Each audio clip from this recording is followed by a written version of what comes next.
Welcome back to AnewZ. Today in Baku, Israeli Foreign Minister Gideon was warmly received by Azerbaijani President Ilham Aliyev, highlighting expanding cooperation between Israel and Azerbaijan in trade, energy, technology, tourism and strategic partnership.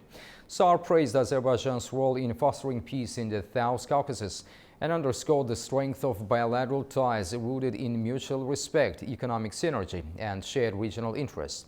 In his remarks, Gideon also noted the stability and security enjoyed by Azerbaijan's Jewish community, a cornerstone of people-to-people relations between the two nations. Our focus now, what this visit means for regional diplomacy, economic integration and broader geopolitical dynamics. Joining us now is Maurice Hirsch from the Jerusalem Center for Security and Foreign Affairs, speaking to us from Jerusalem. Mr. Hirsch, welcome to the program. Hi. So how would you characterize the trajectory of Azerbaijan-Israel relations in recent years, and what makes this visit by Foreign Minister Gideon significant? So I think what we've seen in the last few years is an expanding of all of the relationship between Azerbaijan and Israel, both diplomatically and economically. We've seen trade really expanding to tens of millions of dollars every single year. And there is the opportunity for much more development, both political and economic. Both sides can enjoy this relationship, and it can provide for really a gap in the different areas of the globe and all within the same geographical region almost, and it really has very great benefits for both sides. Mr. Hirsch, what is the strategic importance of the expanding cooperation in trade, energy and technology between Israel and Azerbaijan? So as we know, I think that Israel is a technology innovator. It's what we got up nation. It's the ability to take technology to a different level and to really mass produce it for the different countries that we are working with and that we have relations with. This is something that we've seen all the way through Israel's long history in the tech, and it's something which again can be one of these fields through which Israel can really expand, deepening relations with Azerbaijan. Similarly, with everything to do with cultural technology, this is also something that we are leaders in, and that we can bring different technology and different sides and different aspects to the benefit of our partners. So in what ways does Azerbaijan's role in regional peace, particularly the normalization process with Armenia, impact Israel's foreign policy in the South Caucasus? So again, Azerbaijan has played a very critical role as I would say, as a regional partner, as a regional negotiator, someone who has really a tremendous consideration for stability in the area, promoting this notion between the countries of the region, and that's something which, with all of the different people in the area, whether it be the Armenians or others, has been something which has been taken very seriously. Opportunity to have relations with it really does reach out to many other countries as well, and be one of those central bridges to the other population.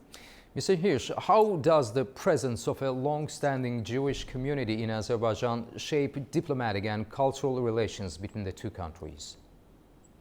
Well, so obviously, a long-standing Jewish community that hasn't been thrown out, that hasn't been the subject of confiscation properties. This is something where Jewish life can be allowed to progress, expand, in a country that is friendly, that is cooperative, that is welcoming, and Azerbaijan for many, many, many years. And that's something which obviously we understand to be one of the greatest strengths of Azerbaijan, that it's able to look at its Jewish community, appreciate its Jewish community, and also protect its Jewish, which is not something that we've seen so extensively in the Western countries over the last few years. So how might increased Israeli investment and participation by Israeli companies in Azerbaijan influence Azerbaijan's economy? I think that once you have the great Israel and Azerbaijan, this is something which can be used for both bilateral agreements, multilateral agreements.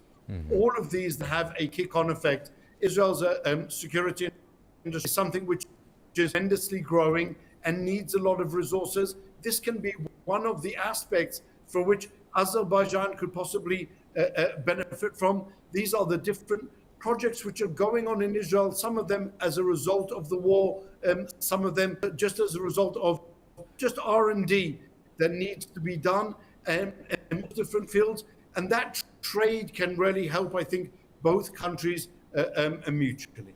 So do you see Azerbaijan emerging as a potential bridge for trilateral cooperation between Israel, Azerbaijan and the United States, especially on security and economic fronts? I do indeed. I think that Azerbaijan has until now played a very positive role and has a very positive role to play going forward. It's a country which a tremendous value, tremendous ability to really promote from a position of strength, from a position of capabilities and abilities, and it's not which can be replaced with many other countries in the region. It's a country which really has shown moral clarity going forward, and that's something which can be used again, as I said, to benefit of both of our countries. Finally, Mr. Hirsch, to what extent do you expect this visit to contribute to ongoing peace-building efforts and normalization in the South Caucasus? So I think that many of the international relations are based on not only interests, but interpersonal relationships. This is something which is critical for any type of diplomacy. And having visits like this of Minister Sar in Azerbaijan, and we hope that the Azeri officials will accept Minister Sar's invitation to reciprocate and come and visit in Israel, both the Prime Minister and the Foreign Minister. And we can see those relations developing and deepening on this interpersonal level, which really does help allay many of the other obstacles possibly be seen when you have that trust in the other side, because you know them, you've experienced them, and on a first-hand basis. So that's obviously something which contributes to any relationship. Thank you, Maurice Hirsch, for your valuable insights and for helping our audience understand the deeper implications of such a pivotal diplomatic visit. We appreciate your time. Thank you very much for having me.